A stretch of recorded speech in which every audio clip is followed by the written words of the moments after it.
Media మిత్రులందరికీ నమస్కారం.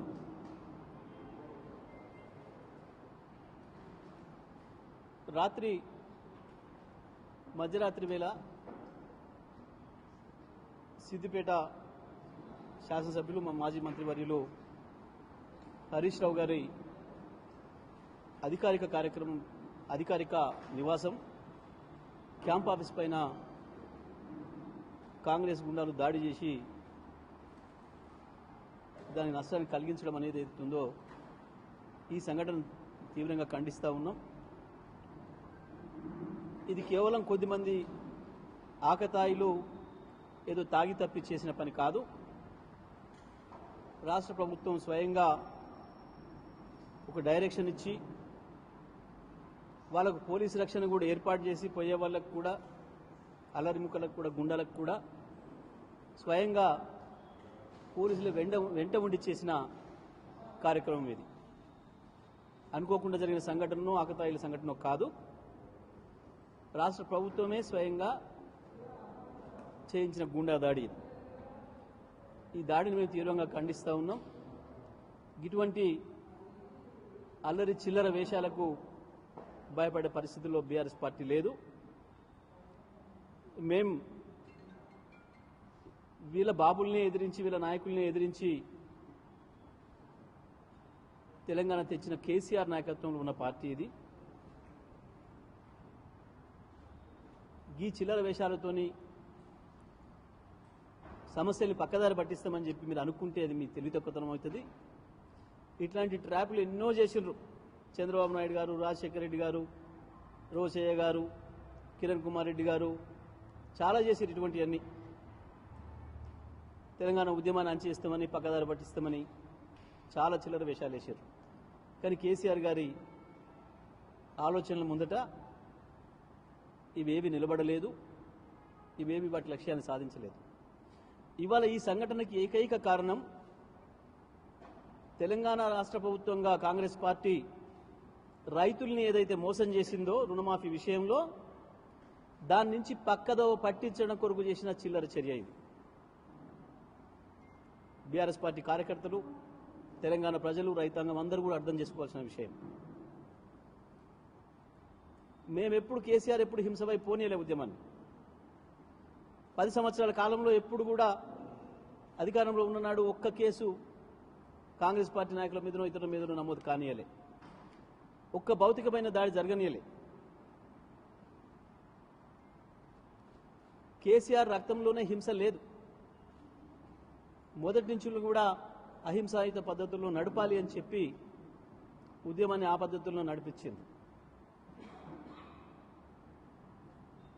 చంద్రబాబు నాయుడు కావచ్చు, రాజశేఖర రెడ్డి గారు కావచ్చు, కిరణ్ కుమార్ రెడ్డి గారు కావచ్చు, ఇంకా ఇతరులు ఎవరైనా తెలంగాణ వ్యతిరేకులు తెలంగాణలో హింస లేపాలని, దానికి కేసీఆర్ గారిని బాధ్యుల్ని చేయాలని, తెలంగాణ ఉద్యమాన్ని ఆ రకంగా చూపెట్టాలని అనేక ఎత్తుగడలు వేసినటువంటివి అన్నింటినీ తిప్పికొట్టి గాంధీ చూపిన దారిలోనే శాంతియుతమైన పద్ధతుల్లోనే అంబేద్కర్ గారు రాజ్యాంగంలో ఇచ్చిన అవకాశాన్ని వినియోగం చేసుకునే తెలంగాణ తెచ్చిండు కేసీఆర్ గారు. సరే, హింసపై పెట్టి బస్సులో బీఆర్ఎస్ పార్టీ కార్యకర్తలు వెళ్లరు. మీరు ఎన్ని చిల్లర ప్రయత్నాలు చేసి మమ్మల్ని లాగాలనుకున్నది సాధ్యం కాదు. ఇవాళ ఏం జరిగింది రుణమాఫీ విషయంలో? కాంగ్రెస్ పార్టీ స్పష్టంగా 100 సార్లు ఉపన్యాసాల్లో చెప్పడమే కాదు, రేవంత్ రెడ్డి, రాహుల్ గాంధీతో సహా ప్రతి ఒక్కరు వాళ్ళ మాటల్లో చెప్పిండ్రు, వాళ్ళ మేనిఫెస్టోలో పెట్టిండ్రు. 2 లక్షల వరకు ఉన్న రుణమాఫీ మొత్తం రైతులందరి రుణాలు మాఫీ చేస్తాం అనే మాట చెప్పిండ్రు. దాదాపు 50 లక్షల మంది రైతులు ఉంటారు. 49,000 కోట్ల రూపాయలు 2 లక్షల వరకు రుణమాఫీ చేస్తే అవసరం పడుతుంది అని చెప్పి మొట్టమొదటి బ్యాంకర్స్ మీటింగ్లో బ్యాంకర్లు చెప్పినారు. 49,000 కోట్ల రూపాయలు, దాదాపుగా 50 లక్షల మంది రైతులు. కేసీఆర్ గారు టీఆర్ఎస్ ప్రభుత్వం ఆనాడు లక్షలోపు రుణాలు మాఫీ చేస్తేనే దాదాపు 36 లక్షల పైగా రైతులు వచ్చిండ్రు. 17,500 కోట్ల రూపాయలు ఆ రోజు అవసరం పడినాయి. 2 లక్షల రూపాయల వరకు అని అన్నప్పుడు రాష్ట్ర ప్రభుత్వం ముందుగా బ్యాంకర్లను పిలిచి అడిగితే వాళ్ళు ఇచ్చిన సమాచారం ప్రకారం 49,000 కోట్ల రూపాయలు, 50 లక్షల మంది రైతులు. కానీ దాని తర్వాత 39,000 కోట్లకు తెచ్చి 36,000 కోట్లని చెప్పి చివరికి 31,000 కోట్లు శాంక్షన్ చేస్తున్నాము అని చెప్పి క్యాబినెట్లోనే స్వయంగా చెప్పి క్యాబినెట్లో తీర్మానం చేసి బడ్జెట్ పెట్టే నాటికి 26,000 కోట్లకు చేసి ఇవాళ తుస్సుమనిపించి మీరు ఇచ్చింది 17,000 కోట్లు. 17,000 కోట్లు మాత్రమే. ఇవాళ లక్షలాది మంది రైతుల్ని మోసం చేసింది. ఆ రైతులు తిరుగుబాటు చేస్తారు. దీనిపైన చర్చ జరుగుతుంది. ఈ చర్చను పక్కదారి పట్టించాలన్న ఒక చిల్లర ప్రయత్నంలో భాగంగానే ముఖ్యమంత్రి ఆ బహిరంగ సభలో మాట్లాడిన మాటలు, హరీష్ రావు గారిపైన మాట్లాడింది కావచ్చు, కేసీఆర్ గారిపైన విషం కక్కింది కావచ్చు, ఒక చిల్లర మాటలు. ఇప్పటి వరకు ఈ దేశంలో ఏ ముఖ్యమంత్రి మాట్లాడినటువంటి మాటలు. నోరు తెరిస్తే బూతులు తప్ప ఇంకొకటి లేదు. ఇది తెలవక చేస్తున్నది కాదు, కావాలని ప్రజల్ని మీడియాని పక్కదారి పట్టించడం కొరకు చేస్తున్న చిల్లరెత్తుగడ. సభ పెట్టిండ్రు రైతుల్ని తీసుకొచ్చి, ప్రభుత్వ ఖర్చుతోని రైతులను తీసుకొచ్చి సభ పెట్టిండ్రు. ఒక ముఖ్యమంత్రి ఒక మంచి కార్యక్రమం అంటూ చేసి రైతులకో ప్రజలకో శుభవార్త చెప్పాల్సి వస్తే ఏం మాట్లాడాలి? రుణమాఫీ గురించి మాట్లాడుతూ హరీష్ రావు గారి ప్రస్తావన ఎందుకు, కేసీఆర్ గారి ప్రస్తావన ఎందుకు, బూతులు మాట్లాడు ఎందుకు, దేని కొరకు మాట్లాడినట్టు? తెలంగాణ రైతాంగానికి అందరికీ విజ్ఞప్తి చేస్తున్న రైతు సోదరులారా, ఆలోచన చేయండి. ఏం జరుగుతుంది రాష్ట్రంలో? రేవంత్ రెడ్డి కాంగ్రెస్ ప్రభుత్వం ఏ రకంగా మోసం చేస్తుంది, రైతుల్ని ప్రజల్ని ఎట్లా దగా చేస్తుంది. అది మాట్లాడమే కాదు, తెల్లవారి ఢిల్లీకి పోయి ఏదో పార్టీ విలీనం అయితే గీతే నువ్వు రెడీ ఉన్నట్టున్నావు బీజేపీలో విలీనానికి. నువ్వు దొంగ సంబంధాలు పెట్టుకుంది నువ్వు, బీజేపీతో అక్రమ సంబంధం పెట్టుకుంది నువ్వు. మోడీకి నీకు మధ్య నడుస్తున్నాయి రాయబారాలు. అందరికీ తెలుసు, మీ పార్టీలో కూడా చాలా మందికి తెలుసు, మాట్లాడుతున్నారు. ఎప్పుడు ఉంటాడో ఎప్పుడు వదిలో తెలియదని మీ మంత్రులే చెప్తున్నారు. ఇక్కడ కాంగ్రెస్లో ఏమైనా తేడా వస్తే అక్కడ కుర్చీ రెడీ చేసుకుంటున్నాడని కూడా చెప్తున్నారు. టీఆర్ఎస్ పార్టీ గురించి నువ్వు కాదు, మీ నాయకుడు 2001లోనే ఇట్లనే మాట్లాడిండు, మగల పుట్టింది పువ్వుల పోతుంది అని. నీలాంటి అల్పజీవులు ఎక్కువ కాలం ఉండరు. ఎగిరెగిరి పడితే కాదు, రైతులకు సమాధానం చెప్పుకోవాల్సిన పరిస్థితి ఉంది. నేను రైతాంగం అందరూ కూడా విజ్ఞప్తి చేస్తూ ఉన్నాం. రేవంత్ రెడ్డి కాంగ్రెస్ పార్టీ చేసింది మోసం, నమ్మక ద్రోహం. మిమ్మల్ని అందరినీ నమ్మించిండ్రు, డేట్లు ఆయనే పెట్టిండు. కొంతమంది డబ్బా కొడుతుంటారు, చెప్పిన మాట ప్రకారం నెల ముందే చేసిండు. రాష్ట్రానికైనా సిగ్గు ఉండాలి, చదవటానికైనా ఉండాల్సి వస్తుంది. ఇక చెప్పుకుంటానికి చదువుకోవడం అంటే అందరం చదువుతాం, ఏం చేస్తాం కర్మ. కానీ నెల ముందే చేసిండట. చెప్పిందన్నాడు, చేసిందన్నాడు, ఎంతమందికి చెప్పిండు, ఎంతమందికి చేసిండు. చేసిన మోసం కనబడతలేదు, దగ కనబడతలేదు. ఎక్కడ రైతులు రోడ్ల మీదకి వస్తారో,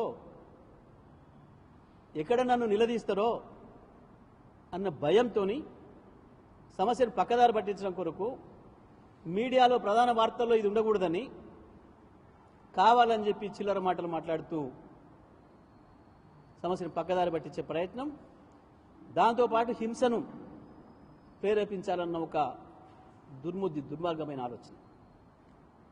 ఎందుకంటే కాంగ్రెస్ పార్టీ చరిత్ర మనకు తెలుసు. ముఖ్యమంత్రులు మార్చుకోవడానికి, ప్రభుత్వాలు పడగొట్టుకోవడానికి హింసను ప్రేరేపించిన పార్టీ అది. మత కల్లోలను కూడా రేపిన పార్టీ. ఇంకా 4 ఏళ్లు నడవాల్సి ఉంది. అప్పుడే చిల్లర ప్రయత్నాలు మొదలుపెట్టింది. మొదటి ద్రోహమే, మొదటి మోసమే రైతులు చేసిన మోసమే. 22 లక్షల మంది రైతులు, 17,000 కోట్ల రూపాయలు నువ్వు చేసింది. కేసీఆర్ గారు 1,00,000 చేసిన నాడు కూడా 36 లక్షల మంది రైతులు ఉన్నారు. రైతుల్ని దొంగలుగా చిత్రీకరించే ప్రయత్నం చేస్తున్నారు. వాస్తవానికి మీ అందరికీ కూడా తెలుసు, ఇక్కడ ఉన్న మిత్రులందరూ కూడా రైతు కుటుంబాల నుంచి వచ్చిన వాళ్ళు. మొదటిసారి కనుక మనం బ్యాంకుకి వెళ్తే లోన్ కావాలని 3 నెలల నుంచి 6 నెలలు తిప్పేటోళ్ళు. ఈ కాగితం తీసుకురా, ఆ కాగితం తీసుకురా, ఆ కాగితం తీసుకురా, ఈ కాగితం తీసుకురా అని. అన్ని చూసినాకనే కదా బ్యాంకు అప్పిచ్చింది, పాస్బుక్ పెట్టుకున్నాకనే కదా బ్యాంక్ అప్పిచ్చింది, కేసీఆర్ వచ్చినాకనే కదా పాస్బుక్ లేకుండా ఇవ్వాలని చెప్పి హుకుం జారీ చేసింది. ఇంత స్పష్టంగా బ్యాంకులు అన్ని చూసుకొని లీగల్ ఒపీనియన్ తీసుకొని చివరికి ఇంకొక మాట కూడా, ఇది ఏదైతే లోన్ ఇస్తున్నారో తప్పకుండా ప్రతి బ్యాంక్ నుంచి ఫీల్డ్ ఆఫీసరు ఫీల్డ్కి వెళ్ళి చూసి వచ్చినాకనే లోన్ ఇస్తాడు. రైతాంగానికి అందరికి కూడా తెలుసు. రేవంత్ రెడ్డికి బట్టికి వాళ్ళకి తెలియకపోవచ్చు, ఎందుకంటే వ్యవసాయం తెలియదు కాబట్టి వాళ్ళకి. ప్రతి రైతు అనుభవం. బ్యాంక్ నుంచి ఫీల్డ్ ఆఫీసర్ లేకుండా, ఫీల్డ్ ఆఫీసర్ ఒకవేళ లేకపోతే ఆ సమయంలో మేనేజర్ అయినా రాకుండా, పంట చూడకుండా లోన్ ఇవ్వరు. ఇంత స్పష్టంగా అన్ని నిబంధనల ప్రకారం తనదైన భూమిలో తనే లోన్ తెచ్చుకున్న రైతు దొంగలా కనబడుతున్నాడా మీకు ఇవ్వాల? లోన్ మాఫీ చేస్తా నువ్వే చెప్పి ఓటు అడుక్కొని ఇవాళ దాన్ని ఎగ్గొట్టడం కొరకు, రైతుకు లోన్ ఎగ్గొట్టడం కొరకు, రుణమాఫీ ఎగ్గొట్టడం కొరకు రైతులను దొంగలను చేస్తారా? ఏం నిబంధనలు? బ్యాంకు పెట్టిన నిబంధనల కంటే మీకు ఎక్కువ నిబంధనలు ఎట్లా వస్తాయి? ఎందుకు 28 లక్షల మంది రైతులకు అనర్హులు అవుతారు? ఏ పథకంలోనైనా ఎక్కడనైనా ఏదైనా చిన్న చిన్న ఆటంకాలు ఉంటే ఒకరికి దాగిపోవచ్చు, ఆఖరికి 1% ఆగవచ్చు. కానీ 45% ఇచ్చి 55% మంది ఎట్లా అవుతారు? ఇంత మించిన ద్రోహం, ఇంత మించిన మోసం ఇంకొకటి ఉండదు. మేము ఒకటే విజ్ఞప్తి చేస్తున్నాం రైతు సోదరులందరికీ కూడా, ఇప్పుడు సన్నాయి నొక్కులు నొక్కి మీరు మళ్ళీ అప్లై చేసుకోండి. ఎక్కడ అప్లై చేసుకోవాలి, ఎవరికి అప్లై చేసుకోవాలి, ఎక్కడ తిరగాలి? రైతు పొలం పని వదిలిపెట్టి ఎన్ని రోజులు తిరగాలి, ఎన్ని వారాలు తిరగాలి, ఎన్ని నెలలు తిరగాలి? ఏ అప్లికేషన్తో ఇస్తావు నువ్వు? బ్యాంకులో చక్కగా ఉంది, బ్యాంక్ మేనేజర్లు మీకు పంపిరు, లీడ్ బ్యాంకు పంపింది, బ్యాంకర్ల సమావేశంలో చెప్పారు 49,000 కోట్లు ఉంది అని. బ్యాంకులో ఎక్కడ లెక్క తప్పు జరుగుతుందా? ఇంత స్పష్టంగా ఉన్నదాన్ని దీంట్లో నుంచి తప్పించుకోవడం కొరకు ఆడుతున్న డ్రామాలు, ఈ చిల్లర రాతలు, చిల్లర చేష్టలు, చిల్లర మాటలు, చివరికి హింసకు ప్రేరేపించే ప్రయత్నాలు, వీటన్నింటిని కూడా తిప్పికొట్టాల్సిన అవసరం ఉంది. బీఆర్ఎస్ పార్టీ కార్యకర్తలు ఎవ్వరు కూడా ఈ చిల్లర ప్రయత్నం, వాళ్ళు చేసే చిల్లర ప్రయత్నంలో మనం పడొద్దు. హింస వైపు ఆలోచన అక్కర లేదు, రైతుల వైపు మాత్రమే నిలబడి ఉండాలి. రైతుల కొరకు పడదాం, రైతుల కొరకు ఏదైనా భరిద్దాం, ఏ దాడులైనా భరిద్దాం. తెలంగాణ ప్రభుత్వం వచ్చిందే రైతుల కొరకు అన్న పద్ధతుల్లో కేసీఆర్ గారు నడిపింది. తెలిసి వాళ్ళ నల్గొండ జిల్లాతో సహా 2014 ముందేముండే, ఇవాళ ఏముండే, కేసీఆర్ హయాంలో ఏ రకంగా పచ్చబడ్డది నల్గొండ. భారతదేశంలో వెనుకబడ్డ నుంచి 1-2 స్థానాల్లో ఉన్న నల్గొండ వ్యవసాయ రంగంలో నెంబర్ 1 స్థానానికి వచ్చింది. వరుసగా 4 సంవత్సరాలు భారతదేశంలో అత్యంత ఎక్కువ వరి పండించిన జిల్లాగా రికార్డు సృష్టించింది. ఇవాళ మళ్ళీ పోయింది. మొన్న యాసంగిలో 4 లక్షల మెట్రిక్ టన్నులు సేకరించారు. అంతకుముందు ఏ యాసంగిలోనైనా 10 నుంచి 14, 15 లక్షల టన్నులు, 20 లక్షల టన్నులు కూడా తీసుకున్నాం. కథం పట్టించారు ఇప్పటికే. అందుకే తెలంగాణ రైతాంగానికి విజ్ఞప్తి చేస్తున్నాం, ఎట్టి పరిస్థితుల్లో కూడా ఈ ప్రభుత్వాన్ని వదిలిపెట్టేది లేదు. మీకు బాకీ పడి ఉన్నారు, మీకు కాగితం రాసిచ్చిండ్రు, తప్పకుండా దాన్ని పట్టుకొని ఎంత దూరం కొట్లాడాలి అంత దూరం కొట్లాడదాం. కేసీఆర్ మీ వెంట ఉంటాడు, బీఆర్ఎస్ పార్టీ మీ వెంట ఉంది. బీఆర్ఎస్ పార్టీ కార్యకర్తలు కింది నుంచి పై వరకు ప్రతి ఒక్కరు కూడా రైతుల వెంటనే ఉంటారు.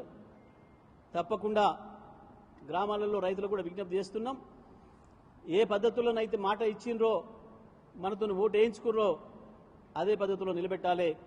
దీంతో పాటు రైతు బంధు కూడా ఇచ్చి తీరాలి. గత సంవత్సరం ఏదైతే రైతు భరోసా ఇస్తానని చెప్పి మోసం చేసి రైతు బందే ఇచ్చిరో, కేసీఆర్ గారు పథకమే కొనసాగించారో, దాంట్లో ఇంకా 4,000 కోట్లకు పైగా బాకీ ఉన్నారు రైతులకు ఇవ్వాల్సింది. అది కూడా ఇవ్వాలి. రైతు భరోసా కూడా వెంటనే ప్రారంభం చేయాలి. రైతు భరోసా వెంటనే అమలు చేయాలి. మొత్తం రైతాంగానికి అందరికి కూడా వెంటనే రైతు భరోసా ఇవ్వాలి.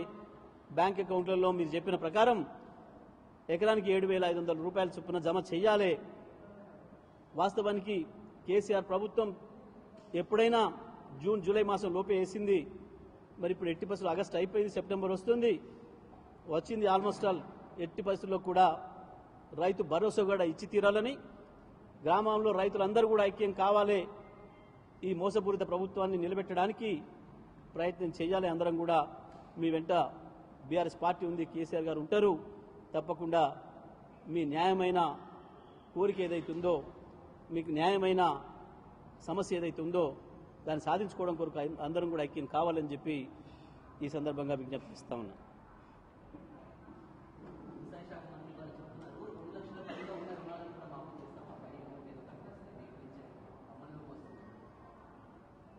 చేసి తీరాలి. కొత్తగా ఇప్పుడు ఆయన ఇస్తుంది భిక్షం లేదు. 2 లక్షల వరకు రుణమాఫీ, వాళ్ళు చెప్పిన మాట 2 లక్షల వరకు రుణమాఫీ. మిగతా రైతులు కూడా గుర్తుపెట్టుకోవాలి, 2 లక్షల వరకే తీసుకున్న వాళ్ళు కాదు. ఎవరికైనా అవకాశం ఉండి 2.5 తీసుకోవచ్చు, 2.30 తీసుకోవచ్చు, 3 లక్షలు కూడా తీసుకోవచ్చు. వాళ్ళకు కూడా 2 లక్షల వరకు మాఫీ చేసి తీరాలి. ఇది వాళ్ళ మేనిఫెస్టో చెప్పిన ప్రకారం. మేము ఇప్పుడు కొత్తగా డిమాండ్ చేయడం లేదు. ఏ రైతుకైనా 2 లక్షల వరకు రుణమాఫీ వాళ్ళు ప్రకటించింది. దాని అర్థం 3 ఉన్నా 4 ఉన్నా ఇంకోటి ఉన్నా 2 లక్షల వరకు అని చెప్పి. ఎందుకంటే ఈయనే చెప్పిండు, రైతు సోదరులారా ఉరికి తీసుకొచ్చుకోండి వెంటనే, ఇంకా వారం టైం ఉంది, తెచ్చుకోని వాళ్ళు ఎవరిని ఉంటే కూడా తెచ్చుకోండి. ఇవన్నీ వీడియోలు ఉన్నాయి. మేమేం అబద్ధం చెప్పడం లేదు. మా మాటల్ని ఆయన నోట్లో పెట్టి చెప్పడం లేదు. స్వయంగా ఆయన ముఖ్యమంత్రి గారు మాట్లాడినాయి, ఇప్పుడు ముఖ్యమంత్రి గారు మాట్లాడినాయి ఉన్నాయి. ఆనాడు పీసీసీ ప్రెసిడెంట్గా చేసి తీరాలి. ఎవరి దయాదాక్షిణ్యం కాదు, ఎవరి భిక్ష కాదు. ప్రజల హక్కు, రైతుల హక్కు. అది నిలదీసే హక్కు తెలంగాణ ప్రజలకు ఉంది. ఎందుకంటే దాని మీదనే నువ్వు అధికారంలోకి వచ్చినావు. అది నమ్మే నీకు ఓటేసారు ప్రజలు.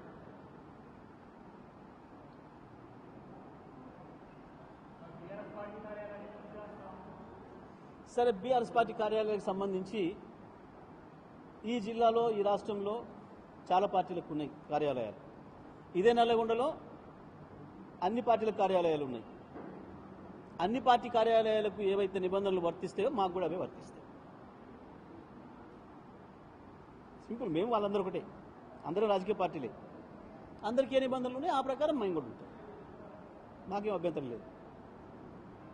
అందరికీ ఒకే తిరుగు ఉండాలి. చట్టం, న్యాయం. అధికారులకు కూడా మేము విజ్ఞప్తి చేస్తున్నాం. ఎందుకంటే మళ్ళీ అయిపోయింది ఏడాది, 4 ఏళ్ళే దాకా ఉంటే ఎప్పుడు ఎలక్షన్లు వచ్చినా మళ్ళీ వచ్చేది బీఆర్ఎస్ఏ, అందులో సందేహం లేదు. మళ్ళీ ముఖ్యమంత్రి కేసీఆరే. ఈ అధికారులు అప్పుడు కూడా పనిచేయాల్సి ఉంటుంది. కాబట్టి నిబంధనల ప్రకారం పనిచేయాలి. నిబంధనలు అందరికీ ఒకే తిరిగి అమలు చేయాలి. ఇక్కడ కూడా కాంగ్రెస్ పార్టీకి ఆఫీస్ ఉంది, బీజేపీకి ఉంది, సిపిఐకి ఉంది, సిపిఎంకి ఉంది, లేని తెలుగుదేశం పార్టీకి కూడా ఉంది. ఇంకా అందరికీ ఉన్నాయి ఆఫీసు. అందరికీ నిబంధనలు ఒకే తిరిగి ఉండాలి.